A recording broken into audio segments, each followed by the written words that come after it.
میں اپنی کم عمر اور خوبصورت بیوی کو شاپنگ کروانے ایک دکان پر لے گیا۔ وہاں کھڑے 13 سالہ لڑکے کو دیکھ کر میری بیوی منہ چھپانے لگی، بولی چلو گھر چلتے ہیں۔ اس کا رنگ سفید ہو گیا تھا۔ میں نے لڑکے سے کچھ سامان خریدا تو اس نے پیسے لینے سے انکار کر دیا۔ میں بڑا حیران ہوا، مگر بیوی مجھ سے جھگڑا کر کے مجھے واپس لے آئی۔ رات کو اسے شدید بخار ہو گیا اور کانپنے لگی۔ میں حیران ہوا کہ اس لڑکی کا بیوی سے کیا چکر تھا۔ اگلے روز میں اسی دکان پر گیا۔ حقیقت جان کر میرا تو کلیجہ منہ کو آ گیا، کیونکہ وہ لڑکا اور میری بیوی، میں اپنی کم عمر اور خوبصورت بیوی کا ہاتھ پکڑے بازار میں گھوم رہا تھا۔ وہ بہت خوش تھی، وہ مجھ سے بہت پیار کرتی تھی اور میں بھی دل و جان سے اسے چاہتا تھا۔ بیوی نے مجھ سے وعدہ لیا تھا کہ آج میں اسے اس کی پسند کی شاپنگ کرواؤں گا۔ بازار میں جانے سے پہلے ہم ایک دہی بھلے والی شاپ پر گئے، کیونکہ میری بیوی دہی بڑے بڑے شوق سے کھاتی تھی۔ ہم دونوں نے وہاں بیٹھ کر دہی بھلے کھائے۔ میں مسلسل اپنی بیوی کو دیکھ رہا تھا۔ اللہ تعالیٰ نے مجھے کس قدر حسین بیوی عطا کی تھی۔ وہ بڑے مزے سے دہی بھلے کھا رہی تھی اور مجھ سے ہنس ہنس کر باتیں کر رہی تھی۔ دہی بھلے کھانے کے بعد میں نے اس کا ہاتھ پکڑا اور پھر بازار کی طرف روانہ ہو گئے۔ میری بیوی نے چوڑیاں، پرفیوم، جیولری، کپڑے سب کچھ لینا تھا۔ میں اپنی بیوی کو ایک بڑی سی دکان میں لے گیا جہاں دنیا جہان کی ہر چیز ملتی تھی۔ میں نے وہاں کھڑے لڑکے کی طرف اشارہ کیا کہ وہ ہمیں چوڑیاں اور پرفیوم وغیرہ دکھائے۔ لڑکے نے جیسے ہی ہماری طرف مڑ کر پوچھا کہ آپ کو کس طرح کا پرفیوم پسند ہے، اچانک میری بیوی اس لڑکے کو دیکھ کر گھبرانے لگی اور اپنا منہ چھپانے لگی اور پھر ایک دم سے بولی چلو اوینس، میرا دم گھٹ رہا ہے۔ وہ مسلسل اپنا چہرہ چھپا رہی تھی جیسے اسے کوئی خوف لاحق ہو گیا ہو۔ ہم ابھی اس دکان میں داخل ہوئے تھے جب میری بیوی نے جلدی سے مجھے کہا تھا۔ میں نے چونک کر اسے دیکھا اور کہا ابھی تو تم نے چوڑیاں بھی نہیں دیکھی اور نہ پرفیوم خریدا ہے، پھر ایسے ہی واپس کیسے چلے جائیں؟ وہ بولی میرا دل گھبرا رہا ہے، تم جلدی سے واپس چلو، ابھی یہ سب لینے کو میرا دل نہیں چاہ رہا، پلیز اوینس یہاں سے چلو، ہمیں بہت دیر ہو گئی ہے، گھر میں امی ابا اکیلے ہوں گے۔ میں اس کی بات سن کر بہت حیران ہوا، کیونکہ کبھی بھی اسے میرے ماں باپ کی پرواہ نہیں ہوئی تھی، پھر یوں اچانک کھڑے کھڑے کیسے میرے ماں باپ یاد آ گئے؟ یہ بات مجھے ہضم نہیں ہو رہی تھی۔ سامنے ہی دکان کے کاؤنٹر پر مجھے کاسنی رنگ کی چوڑیاں دکھائی دیں۔ یہ وہی رنگ تھا جو ہم پورے بازار میں ڈھونڈ رہے تھے، لیکن ہمیں اب تک نہیں ملا تھا۔ اب جب مجھے وہ چوڑیاں سامنے پڑی دکھائی دی تو میں انہیں یوں چھوڑ کر نہیں جا سکتا تھا۔ مریم، وہ دیکھو، تمہارے جوڑے والے رنگ کی چوڑیاں یہاں پر موجود ہیں، بس 2 منٹ میں اپنے ہاتھ کا سائز بتا کر خرید لو۔ لیکن وہ میری بات کا جواب دینے کی بجائے سنجیدگی سے بولی اوینس، مجھے وہ چوڑیاں نہیں لینی ہیں، تمہیں سمجھ نہیں آ رہا، میرا دم گھٹ رہا ہے یہاں پر۔ اس کے بعد وہ مزید وہاں پر نہیں رکی اور واپسی کے لیے قدم بڑھا دیے۔ بھیا کیا ہوا ہے باجی کو؟ 13 سالہ لڑکے نے حیرت سے ہمیں مڑتے ہوئے دیکھا تو پوچھ لیا۔ یار کچھ نہیں، یہ کہہ کر میں بھی سخت چہرے سے واپس آ گیا۔ مجھے اپنی بیوی پر بہت غصہ آ رہا تھا۔ شام سے اس نے میرا سر کھایا ہوا تھا کہ ابھی تک میری شاپنگ مکمل نہیں ہوئی۔ اب جب میں اسے شاپنگ کروانے کے لیے لے کر آیا تھا تو وہ یوں چلی گئی تھی۔ ہم پیچھے کوئی 8-9 دکانیں پھر چکے تھے۔ ان سبھی دکانوں پر میں نے مریم کو کافی کہا کہ وہ کسی اور رنگ کی چوڑیاں خرید لے، مگر وہ اپنی بات پر باضد تھی کہ سیم اپنے جوڑے جیسے رنگ کی ہی چوڑیاں لے گی۔ پھر اب کیا ہوا تھا، جب وہی چوڑیاں یہاں پر دکھائی دی تو اس نے لینے کی بجائے واپس چلنے کا بولا۔ ہم دونوں گھر واپس آ گئے۔ حالانکہ شاپنگ کے بعد ہم نے ڈنر بھی کرنا تھا، لیکن اب میرا موڈ بگڑ چکا تھا۔ میں نے 1-2 مرتبہ کن اکھیوں سے مریم کی جانب دیکھا تو وہ اسپاٹ چہرہ لیے بیٹھی تھی جیسے کسی گہری سوچ میں مگن ہو۔ میں نے پہلے اس سے یوں چلے آنے کی وجہ پوچھنا چاہی، لیکن پھر خاموش ہو گیا کہ بتانا ہوگا تو خود بتا دے گی۔ ہم گھر آئے تو بچے ہمارا انتظار کر رہے تھے۔ پہلے جب بھی ہم باہر سے آتے تھے تو مریم اپنے بچوں کو باقاعدہ ملتی تھی، ان سے باتیں کرتی تھی اور انہیں باہر کی ساری باتیں بتاتی تھی، لیکن اب وہ خاموشی سے اپنے کمرے میں چلی گئی۔ اس کے وجود میں جتنی بھی ہلچل تھی وہ ایک دم سے سرد پڑ چکی تھی۔ مجھے بڑا تعجب ہوا کہ کیوں لمحے بھر میں اسے کیا ہو گیا ہے۔ بچوں کو ان کا سامان دے کر میں کمرے میں گیا تو وہ سر پر لحاف لیے لیٹی ہوئی تھی۔ مجھے اس پر جتنا غصہ تھا غصہ ختم ہو گیا اور میں پریشان ہو گیا کہ ایسی بھی کیا بات ہو گئی ہے کہ یہ اتنی چپ کر گئی ہے۔ مریم مریم اٹھو، میری بات سنو۔ میں نے 2-3 مرتبہ اسے اٹھانے کی کوشش کی مگر وہ ایک ہی زاویے سے بستر پر پڑی ہوئی تھی۔ میں اس کے قریب گیا اور اٹھانے کی کوشش کی لیکن وہ نرمی سے بولی، اویس اس وقت میرا سر درد سے پھٹ رہا ہے تو پلیز آپ کچھ دیر مجھے اکیلا چھوڑ دیں۔ ٹھیک ہے میں چھوڑ دیتا ہوں، لیکن مجھے یہ بتاؤ کہ تمہیں ہوا کیا ہے۔ اس دکان میں جاتے ہی تمہارے چہرے کی رنگت اور باتیں ایک دم سے خاموش ہو گئیں۔ کچھ نہیں ہوا، وہاں پر بھیڑ بھی تو کتنی تھی، چاند رات تھی تو لوگوں کا شور، رش، ٹریفک کی وجہ سے میرا بلڈ پریشر ہائی ہو گیا اور مجھے کچھ بھی سمجھ نہیں آیا تو میں واپس آ گئی۔ یہ کوئی اتنی بڑی بات نہیں ہے، پریشان نہ ہو، صبح تک میں ٹھیک ہو جاؤں گی۔ یہ کہہ کر مریم نے دوبارہ سے لحاف اپنے اوپر لے لیا، جبکہ میں حیرت سے کھڑا اسے دیکھنے لگا۔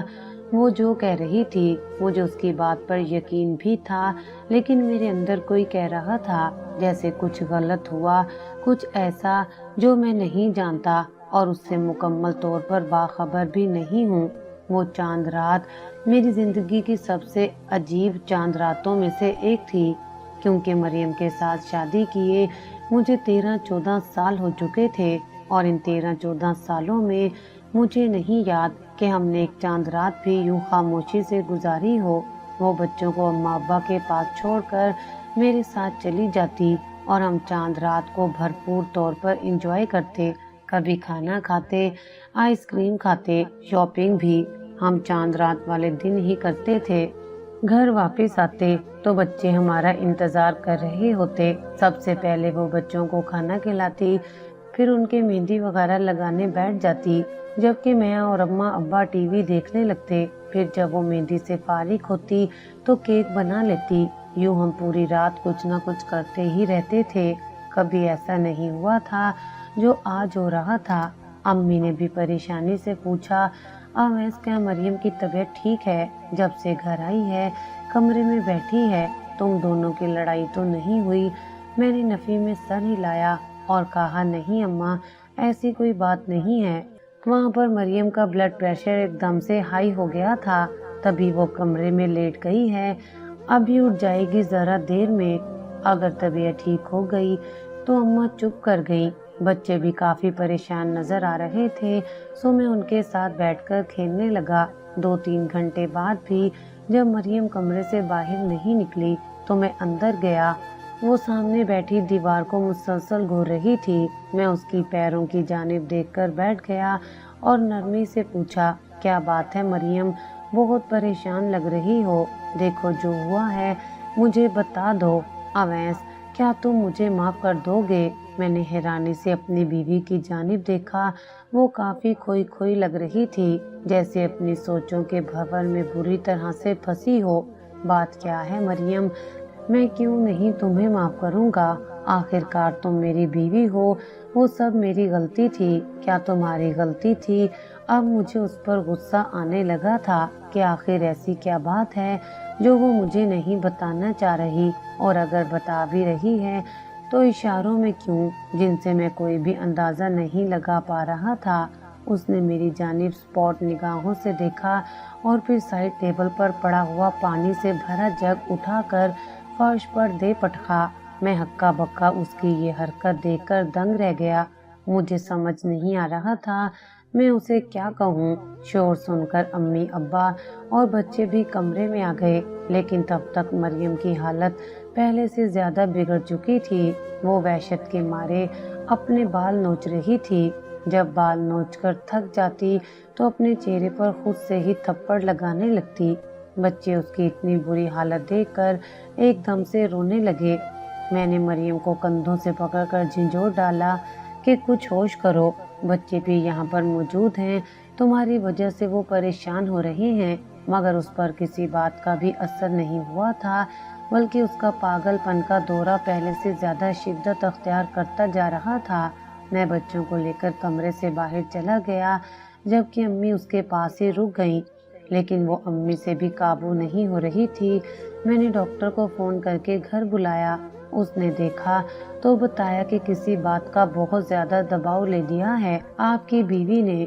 हो सकता है माजी की कोई गलती या ऐसी बात उन्हें याद आ गई है जिसे वो आज तक अपने अंदर ही दबाए हुए थी। मैं खामोश रहा। डॉक्टर ने मरियम को नींद का इंजेक्शन लगा दिया और चला गया।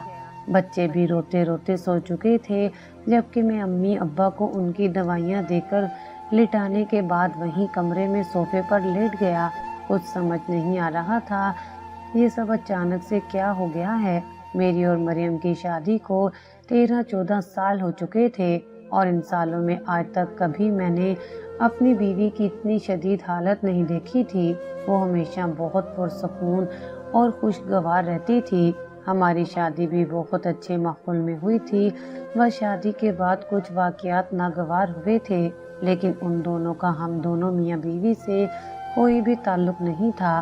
बस उनकी तफसील इतनी सी थी कि मेरी बहन घर से भाग गई थी और ये मेरी शादी के 1 माह बाद ही वाकया हुआ था। इसके अलावा मुझे कुछ भी ऐसा याद नहीं था जो उसके लिए अब जाकर बाइस तकलीफ हो। तकरीबन आधी रात का वक्त है जब वो चौंक कर उठी और मुझे देखकर बोली, वह जिंदा है, तुमने देखा था ना उसे जिंदा है, वो ये देखो अभी मेरे हाथों से खून भी नहीं उतरा और वो जिंदा है। मैं हैरत से उसे देखता हुआ बोला, क्या बात कर रही हो मरियम, इस वक्त तुम्हारी तबीयत बिल्कुल भी ठीक नहीं है, सो तुम आराम करो, तुम्हें बिला वजह की बातों को नहीं सोचना चाहिए। नहीं नहीं अवैस, वो जिंदा है, वो मुझे भी मार डालेगा। मैं कुछ भी नहीं समझ पाया। नरमी से मैंने मरियम के हाथ थामना चाहे तो वो झटका खाकर पीछे हुई और बोली, ऐसे कैसे तुम मुझे छू रहे हो, तुम्हारे हाथों पर भी खून लग जाएगा, तुम्हारा इसमें कोई कसूर नहीं, बस मुझे बचा लो, तुम्हें तुम्हारी माँ का वास्ता है, मुझे बचा लो, वो मुझे मार डालेगा। वो उस वक्त मुकम्मल तौर पर बुखलाई हुई लग रही थी। मैंने करीब पड़ी नींद की गोली उसे पानी के साथ दे दी और अगले कुछ ही लम्हों में वो सो भी गई, लेकिन मेरी नींद हराम हो चुकी थी। पता नहीं वो किसके कत्ल की बात कर रही थी। क्या मरियम किसी को कत्ल कर सकती है? नहीं नहीं, हरगिज नहीं। वो चिल्लाने लगा, मगर मुझे आराम नहीं आ रहा था। मैंने उसी वक्त अपनी सोचों की नफी की और मोबाइल चिल्लाने लगा, मगर मुझे आराम नहीं आ रहा था। मैं अम्मी के पास गया और कहा, आप कुछ देर मरियम के कमरे में बैठ जाएं, मुझे एक ज़रूरी काम से बाहर जाना है, अभी थोड़ी देर तक आता हूँ, तब तक जागती रहिएगा। वो मेरे कमरे में आ गई तो मैं गाड़ी की चाबी उठाकर बाहर निकल आया। मेरा रुख उसी दुकान की जानिब था जहाँ मरियम की इतनी बुरी हालत हुई थी। मैं वहाँ गया तो अभी तक वो दुकान खुली हुई थी। मुमकिन था कि ईद की सुबह तक खुली रहती, लेकिन मुझे इस बात से परवाह नहीं थी। मैंने दुकान को अच्छी तरह देखा, लेकिन वहाँ मुझे कोई ऐसा शख्स नजर नहीं आया जिसे मैं जानता हूँ। मैंने मरियम की तस्वीर मोबाइल में निकाल कर दुकानदार को दिखाई और पूछा, भाई साहब क्या आप इस औरत को जानते हैं? दुकानदार ने नफी में सर हिला दिया। मैंने उससे मिन्नत की और कहा, खुदारा अपनी दुकान के मुलाजमों से भी एक मर्तबा पूछवा दे। बारी बारी वहाँ जितने मुलाजिम काम कर रहे थे, मैंने उन सबको मरियम की तस्वीर दिखाई और जानकारी लेने की कोशिश की, मगर वहाँ कोई भी मरियम को नहीं जानता था। फिर मैंने आखिरी मर्तबा ये सवाल पूछा, क्या ये औरत पहले कभी आपकी दुकान पर आई है? मगर किसी ने भी हामी नहीं भरी। अब मेरी परेशानी में पहले से ज़्यादा इजाफा हो चुका था, क्योंकि पहले तो मुझे यही लग रहा था हो सकता है इस दुकान से कोई जान पहचान वाला मिल गया हो, तभी वो यकदम वहाँ से भाग गई थी, मगर ऐसा कुछ भी नहीं था। मैं खामोशी से वापस घर आ गया। अम्मा मेरे आने के बाद अपने कमरे में चली गई तो मैं वहीं सोफे पर बैठ गया। फिर अचानक से मेरे जहन में एक ख्याल आया जिसके तहत मैं स्टोर रूम में चला आया। मरियम की पुरानी डायरियां वहीं पर मौजूद थी। उसे डायरियां लिखने का बेहद शौक था। उसने अपनी जिंदगी के तमाम अहम वाकयात अपनी उस डायरी में कलम बंद कर रखे थे। पहले पहल वो रोज डायरी लिखती थी, लेकिन जैसे जैसे जिंदगी में मसरूफियात बढ़ने लगी तो वो रोज की डायरी सिर्फ अहम वाकयात की जाने मुंतकिल हो गई। 5-6 डायरियां खंगालने के बावजूद मुझे कुछ भी नहीं मिला। सो मैं वापस कमरे में आ गया और उन डायरियों को वापस पुरानी अलमारी में रखना भी भूल गया। सुबह हुई तो मरियम काफी पुरसकून थी। मैंने उससे रात वाले वाकयात के मुतल्लिक कुछ भी नहीं पूछा और उसने भी कुछ बताना गवारा नहीं किया, बल्कि बड़े सुकून से वो बच्चों को ईद के लिए तैयार करने लगी। मैं अंदर ही अंदर परेशान तो था ही और उससे पूछना भी चाहता था, लेकिन सोचा ईद वाले दिन मुझे खामोशी रहना चाहिए। ईद का पूरा दिन बड़ा नागवार सा गुजरा, क्योंकि कल रात होने वाले वाक़ये का असर हम सब घर वालों के दिमागों पर छाया हुआ था। 2-3 दिन यूं ही गुजर गए, किसी ने भी इस वाक़ये का जिक्र नहीं किया। मरियम भी अपने कामों में मगन थी। एक रोज ईशा मेरे पास आई। उसने हाथ में एक पुरानी सी डायरी थाम रखी थी। बाबा, मुझे आपसे एक बात करनी है, जब आप फारिग हों तब बताइएगा। मैं कमरे में बैठा खबरें सुन रहा था। ईशा की उम्र 11-12 साल थी और उस वक्त वो इंतहाई संजीदा दिखाई दे रही थी। वो इतनी बातूनी नहीं थी, बस जो बात करो उसका जवाब दे देती थी। मुझे आज तक कभी नहीं याद पड़ता था कि ईशा ने यूं आकर मुझसे कोई बात करने की ख्वाहिश जाहिर की हो। वो अपनी माँ से ज्यादा अटैच थी। क्या बात है बेटा, इधर आओ, मैं फारिग हूँ। क्या बात करनी है, बताओ मुझे, मैंने नरमी से पूछा। तो वो अपना सर नफी में हिलाकर बोली, नहीं बाबा, मैं घर में बात नहीं कर सकती। क्या आप मुझे बाहर ले जाएंगे? आपकी मर्तबा में चौंक गया कि ऐसी क्या बात है जो वो मुझसे करना चाहती है। मैं जल्दी से बोला, हाँ मैं फारिग हूँ, चलो आओ बाहर चलें। मैं बस जूता चेंज करके आती हूँ और मामा को प्लीज मत बताइएगा। मैं जितना हैरान होता कम था। वो अपना जूता पहनने के लिए कमरे में चली गई, जबकि पीछे मैंने भी गाड़ी की चाबी उठाकर जेब में डाली। मरियम ने मुझसे पूछा भी कि कहाँ जा रहे हो, तो मैंने टाल दिया और कहा बस ऐसे ही, ईशा का कुछ सामान लेना था, वो ही लेने जा रहे हैं। हम दोनों जब मेन रोड पर आए तो वो सोचते हुए बोली, बाबा, क्या मामा कभी कोई गलती कर सकती हैं? मैंने हैरत से पूछा, क्यों बच्चे, क्या बात है? क्यों इतना सस्पेंस क्रिएट कर रही हो? जो बात है खुलकर बताओ।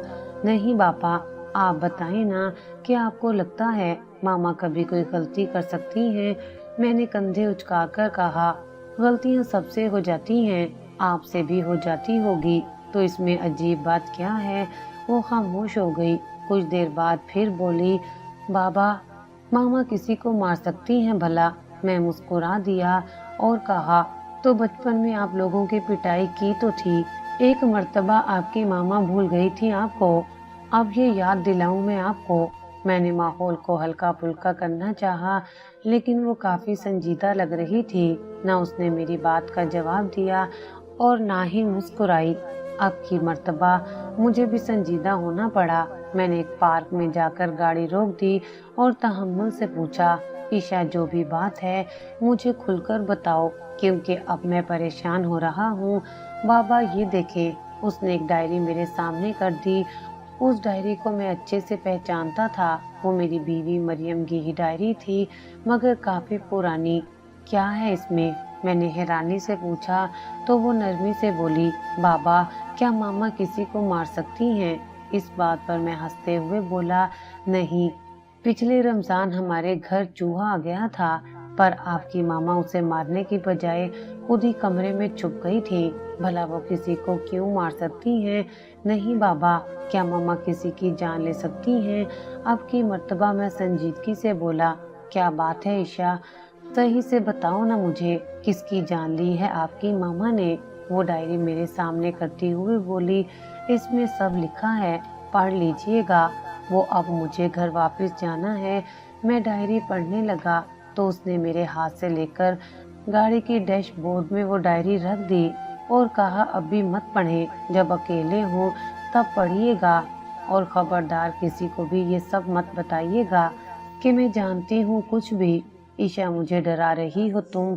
मैं वाकई में डर गया था। अब मुझे जल्दी थी कि किसी तरह से मैं वो डायरी पढ़ लूं।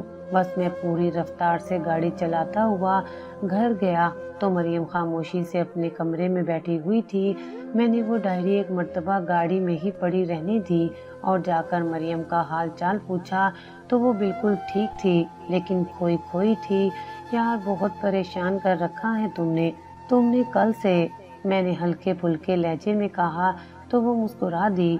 अमेस, एक बात पूछूं मैं तुमसे?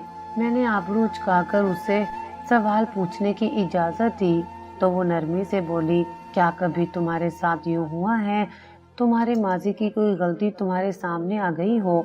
मैं सोच में पड़ गया और कहा नहीं, ऐसा तो कभी भी नहीं हुआ। क्यों, तुम्हारी कोई गलती सामने आ गई है?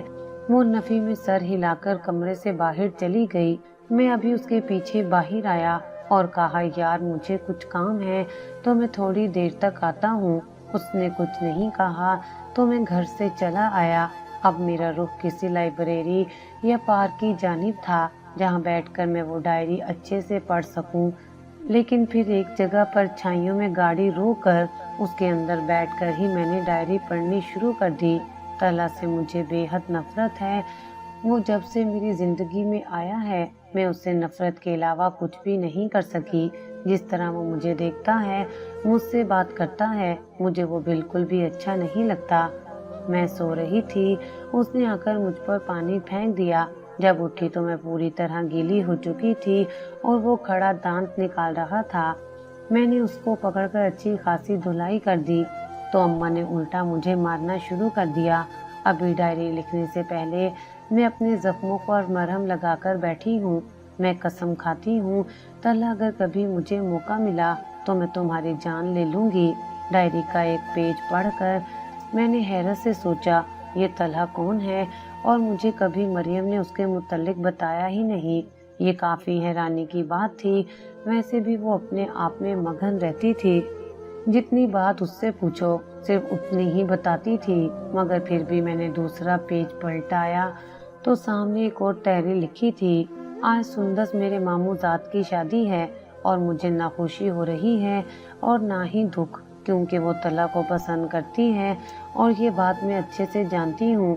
उसने मुझे खत दिया था तला को देने के लिए, मगर मैंने वो खत छुपाकर खुद से पढ़ लिया, जिसमें लिखा था, तला जब से तुम यहाँ आए हो तब से मैं तुम्हें पसंद करती हूँ।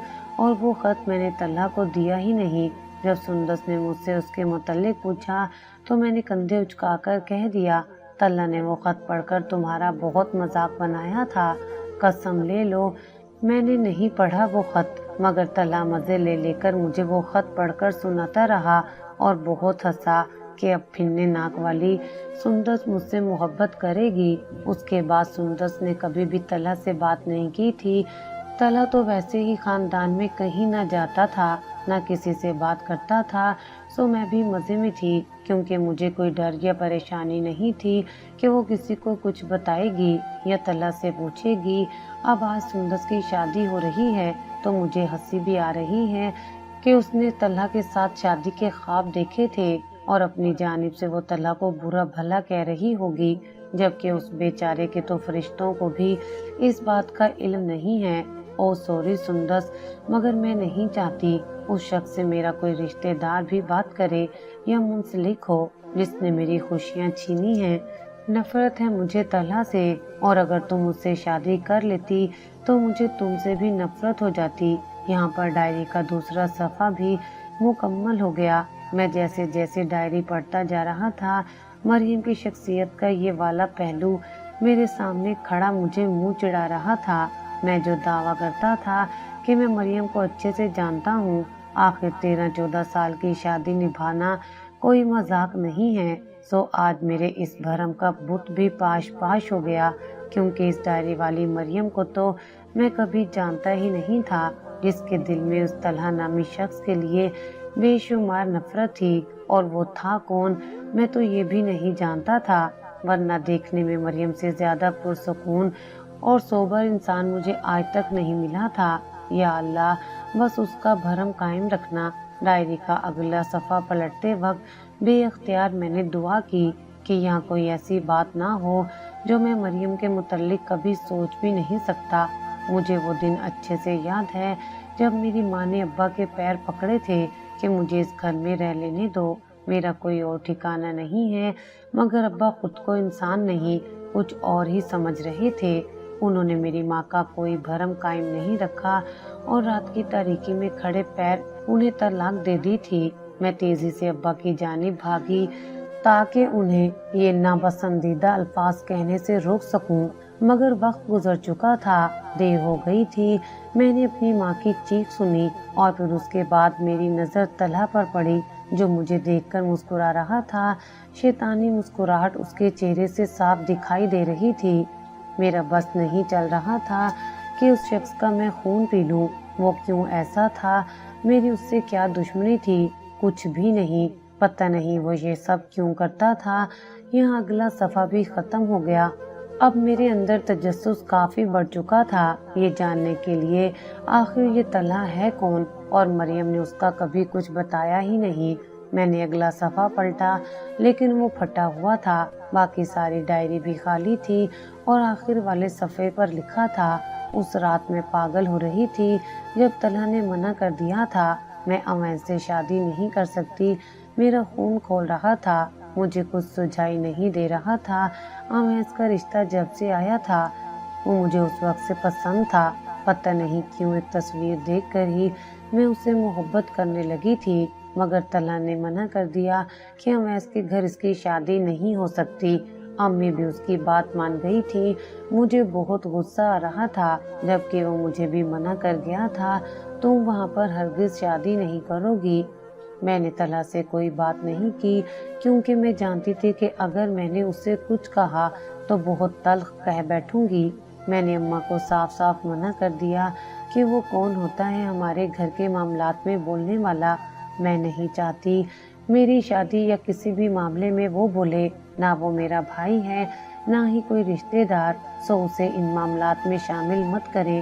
مگر اماں نے مجھے سخت نظروں سے دیکھا اور کہا تمہارا باپ نہیں ہے سو گھر کے کسی مرد کو تو ان معاملات میں ڈالنا ہی پڑے گا۔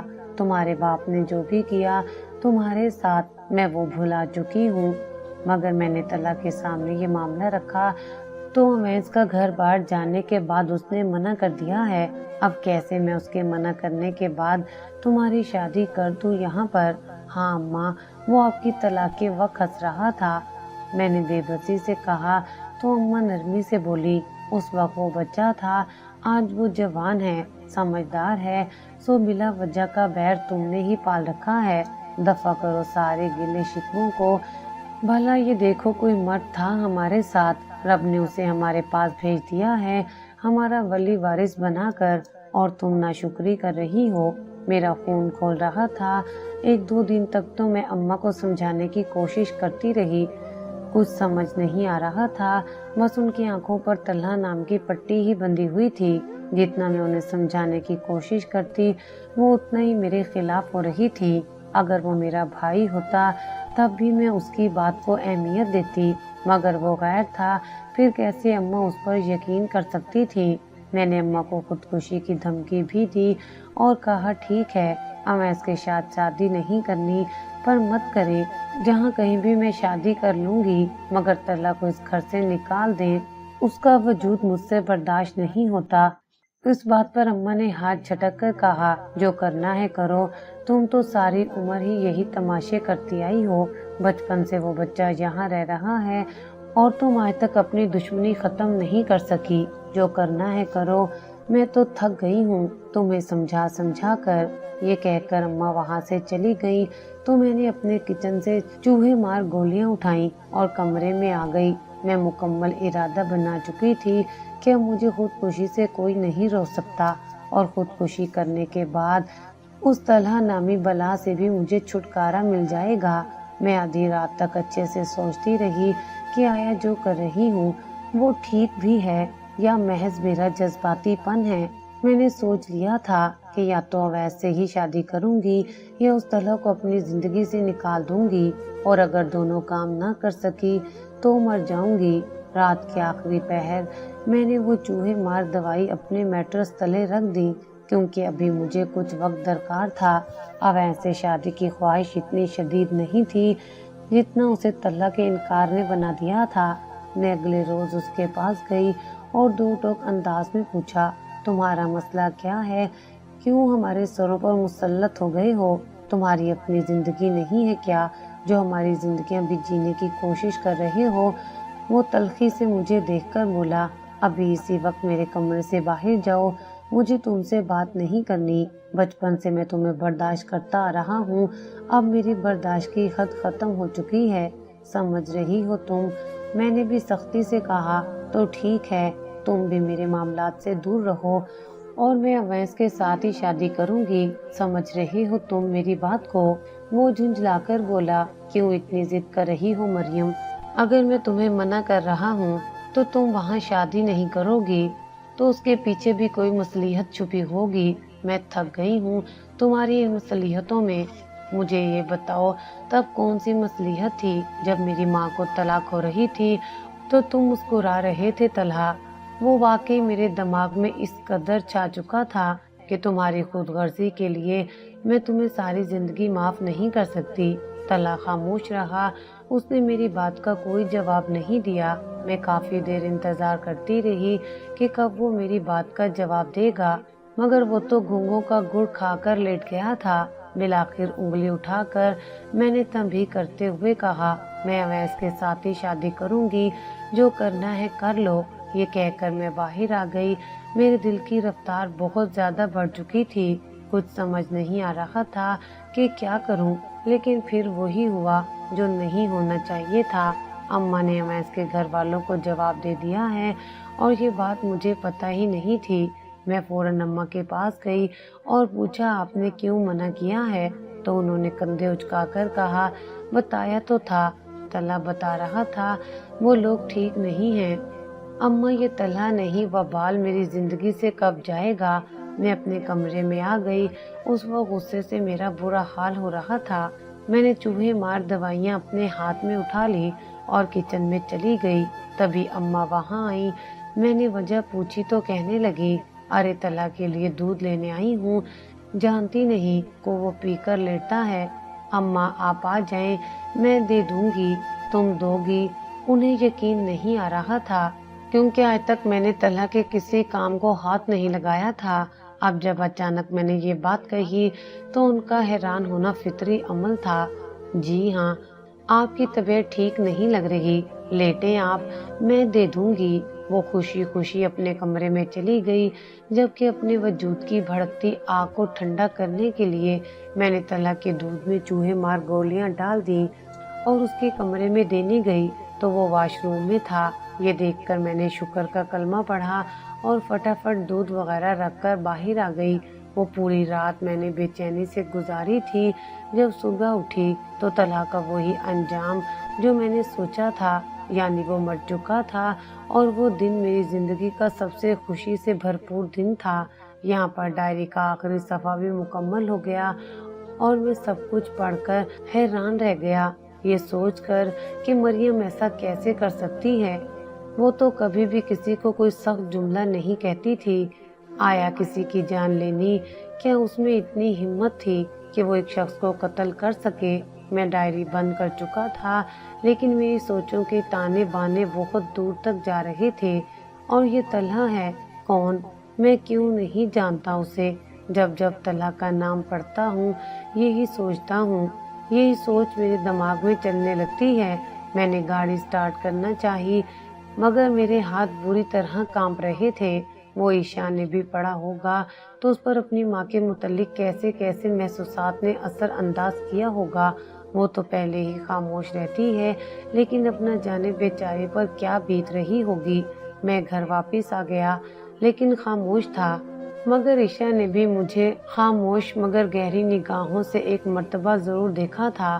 البتہ پوچھا کچھ نہیں تھا، لیکن میں اس کے دیکھنے کے انداز کو سمجھ گیا تھا۔ एक दो मर्तबा मैंने मरियम से बात करने की कोशिश की, लेकिन जब भी मैं बात करने लगता तो अल्फाज मेरी जुबान पर टिकते ही नहीं थे और मैं एकदम खालिस स्लेट की तरह हो जाता। वो हैरानी से मुझे देखकर बोलती, अवैस आपकी तबीयत कुछ ठीक नहीं लग रही है, और मैं नफी में सर हिला देता। तकरीबन 2-3 दिन मैंने अपने आप से जंग लड़ते हुए गुजार दिए। क्या मुझे उन सब मामलात के मुतल्लिक अपनी बीवी से पूछताछ करनी चाहिए या नहीं, क्योंकि जो भी बातें थी मेरी शादी से पहले की थी। अब अगर पूछते भी तो इन बातों का मुझसे कोई ताल्लुक नहीं था, और अगर मरियम ने मुझे ये बातें बतानी होती तो पहले ही बता देती। शादी के इतने सालों बाद वो क्यों कर मेरी बातों के जवाब देगी। बस यही ख्यालात मेरे दिमाग में चल रहे थे, जिनकी बिना पर मैंने कभी कुछ भी मुनासिब नहीं समझा। मैंने ईशा को समझाना चाहा तो वो नरमी से बोली, बाबा ये जो कुछ भी है इनके मुतल्लिक मैं कोई बात नहीं करना चाहती, और प्लीज आप मेरा किसी बोर्डिंग स्कूल में एडमिशन करवा दें। मैंने उसकी बात तवज्जो से नहीं पूछी, क्योंकि मैं अच्छे से जानता था वो सिर्फ अपनी माँ की वजह से यहाँ से जाना चाह रही है। पता नहीं कैसा वक्त था कि मैं अपनी बीवी और बच्चों दोनों की जानिब से इंतहाई परेशान था। बिलाखिर जब मेरे बर्दाश्त की हद खत्म हो गई तो एक रात मैंने मरियम से बात करने की ठानी। वो मेरे लिए दूध गर्म करके लाई थी। जब वापस किचन में जाने लगी तो मैंने उसकी कलाई थामी और कहा, मुझे कुछ बात करनी है। अवैस किचन बिखरा हुआ है, मैं अभी आ रही हूँ। मरियम, अगर अभी मैंने ये बात नहीं की तो मुझे यकीन है मेरा दिमाग सोच सोच कर फट जाएगा। वो वहीं मेरे सामने बैठ गई और नरमी से बोली, बताओ क्या बात है। मैं देख रही हूँ कुछ दिनों से तुम काफी परेशान दिखाई दे रहे हो और मुझसे भी ठीक तरह से बात नहीं कर रहे। ये तला कौन है? मैं साफ देख सकता था कि मरियम के चेहरे की रंगत लम्हों में मुतगय्यर हुई थी। तुम क्यों पूछ रहे हो? क्या कोई बात हुई है? मरियम, मुझे बिला वजह की बातें मत करो। जो पूछा है वही जवाब दो। कौन है ये तलहा? मुझे नहीं पता। तुम क्या बात कर रही हो? वो बड़ी सफाई के साथ मुकर गई। वही तलहा जिसे तुमने चूहे मार जहर दिया था। अब की मर्तबा मैं देख सकता था मरियम के हाथ भी कांपने लगे थे। अवैस, तुम्हें ये बातें कहाँ से पता चली हैं? मेरी बात का जवाब देने के बजाय वो उन बातों का जरिया जानना चाहती थी। मरियम, मैं अपनी बात आखिरी मर्तबा दोहरा रहा हूँ, वरना हमारा ताल्लुक भी बिगड़ सकता है। कौन है ये तलहा और क्यों तुमने उसे मारा है? अवैस भाई है मेरा वो, और जितनी तकलीफ उसने हमें दी थी मैंने सिर्फ उसे उसकी तकलीफ लौटाई थी। यानी तुम्हारा भाई, और तुमने आज तक मुझे बताया ही नहीं। कैसे बताती? मर जो गया था, मैंने मार जो दिया था उसे, फिर बताने लायक बचा ही क्या था? मरियम, मुझे पूरी बात बताओ। तुम नहीं जानती मेरे अंदर कितना बड़ा लावा दहक रहा है और मैं अंदर ही अंदर घुल रहा हूँ। ये बात सोचकर कि मेरी बीवी एक कातिल है। मेरे अब्बा ने दूसरी शादी कर ली थी और हमें ये बात तब पता चली जब वो अपने बेटे और बीवी को लेकर हमारे घर आए। अम्मा ने पहले तो बहुत बातें की, लेकिन तब खामोश हो गई जब अब्बा ने खड़े खड़े अम्मा को तलाक दी। जानते हो, मुझे तलाक का इतना दुख नहीं था, बल्कि उस मुस्कुराहट का था जो तलाक के वक्त तला और उसकी माँ के चेहरे पर मौजूद थी। जैसे वो अपने मकसद में कामयाब हो गए हों और उनकी यही ख्वाहिश हो कि हम लोग बेघर हो जाएं। तलाक के बाद हम अपनी नानी के घर आए। बाद में नानी भी मर गई तो हम वहीं पर रहने लगे। 2-3 साल बाद अब्बा और उसकी दूसरी बीवी का एक्सीडेंट हुआ, जिसमें दोनों की जान चली गई और तला हमारे साथ रहने लगा। अम्मा ने उसे बाखुशी रख लिया, जबकि मैं उसे अपने घर में रखने के लिए बिल्कुल भी तैयार नहीं थी। लेकिन वहाँ मेरी राय को अहमियत ही कौन देता था। हमारे घर की हर मामलात में तला को फोकियत मिलने लगी। अम्मा जो काम करती मेरी राय बाद में लेती, लेकिन तला को घर का मर्द समझकर हर मुशवरा उससे करती, और वो भी कोई मौका हाथ से न जाने देता। जब मुझे ना चिढ़ाए कोई न कोई बात ऐसी कर देता जिससे मेरे अंदर आग लग जाती। जानते हो, जब तुमसे शादी करने की बात आई तब भी तला ने ये शादी नहीं करने दी। मैं बार बार वजह पूछती रही, मगर एक मर्तबा भी मेरे सो कॉल्ड भाई ने मुझे वजह नहीं बताई। काश तभी बता देता तो ये सब न होता। मैं उन दिनों ज़हनी तौर पर बहुत डिस्टर्ब थी, सो मैंने तलहा को चूहे मार दवाइयाँ दे दी। अगली सुबह मुझे लगा वो मर चुका है। अम्मा उसे अस्पताल लेकर गई, लेकिन वापसी पर उनके साथ नहीं था। मैंने भी खुशी मनाई, लेकिन उसके बाद अम्मा ने मेरी शादी आपके साथ कर दी और मुझे लगा शायद वो तलहा की मैयत को वहीं मुर्दे खाने में दे आई हैं। आपसे शादी करने के बाद मुझे इल्म हुआ कि आपकी बहन नाइला तलहा को पसंद करती थी। वो नहीं जानती थी कि तलहा मर चुका है और ये भी नहीं जानती थी कि तलहा मेरा भाई है। उसने मुझे तलहा की तस्वीर दिखाई तो मैं हैरान रह गई, लेकिन ये तब भी नहीं बताया कि वो मेरा भाई है। वो कहती थी मेरे भाई यानी आप कभी भी उसकी पसंद की शादी नहीं होने देंगे। सो वो भागना चाहती थी। मैंने उससे बहुत मना किया, क्योंकि मैं तो जानती थी कि तलहा जिंदा नहीं है। मगर फिर एक दिन वो भाग गई। अंदर ही अंदर मैं बहुत परेशान थी। तब जाकर मुझे एहसास हुआ कि तलहा मुझे सिर्फ इसी वजह से मना कर रहा था, यहाँ शादी ना करो, क्योंकि वो आपकी बहन को पसंद करता था। और अगर आपको पता चल जाता कि आपकी बहन और तलहा के दरमियान कुछ है तो आप उन सब का बदला मुझसे लेते। तलहा ने सुतेले होने के बावजूद मेरा ख्याल किया, मगर मैंने उसकी जान अपने हाथों से ले ली। उस दिन जब हम चूड़ियों वाली दुकान पर गए थे तो जानते हैं मैंने कैसे देखा तलहा और नाइला को। वो दोनों वहाँ पर चूड़ियाँ खरीद रहे थे। अवैस तलहा जानता था कि मैंने उससे चूहे मार दवाई दी है। इस बात का एहसास मुझे अब हो रहा है, क्योंकि मैंने कभी भी उसे दूध नहीं दिया था। मगर वॉशरूम से बाहर निकलते हुए उसने मुझे देख लिया था, सो उसने वो दूध नहीं पिया और वो बच गया। और फिर वो खामोशी से मेरी जिंदगी से ही निकल गया। आज मैं अपने आप में हैरान हूँ कि मैंने ये सब कुछ क्यों किया। क्या ये कहकर वो रोने लगी और खुद को बुरी तरह से मारने लगी। मैं नाइला से राब्ते में था। मैंने उसे फोन किया और अपने घर बुलाया, साथ तलहा को भी बुलाने का बोला। हैरत की बात ये थी कि नाइला भी ये सब नहीं जानती थी। जब वो दोनों आए तो मेरे घर के ड्राइंग रूम का मंजर ही मुख्तलिफ था। मरियम तलहा के गले लगी माफ़ी मांग रही थी और वो भी अपने आंसू साफ करते हुए नरमी से अपनी खताओं की माफ़ी मांग रहा था, जिनकी बिना पर नाइला ने उससे हमेशा नफरत की थी। आप ये इस्लामिक प्रोग्राम निज़ामे हक प्रोडक्शन की जानिब से देख रहे हैं। आप हमारे चैनल को सब्सक्राइब करें, वीडियो को शेयर, लाइक और कमेंट करें।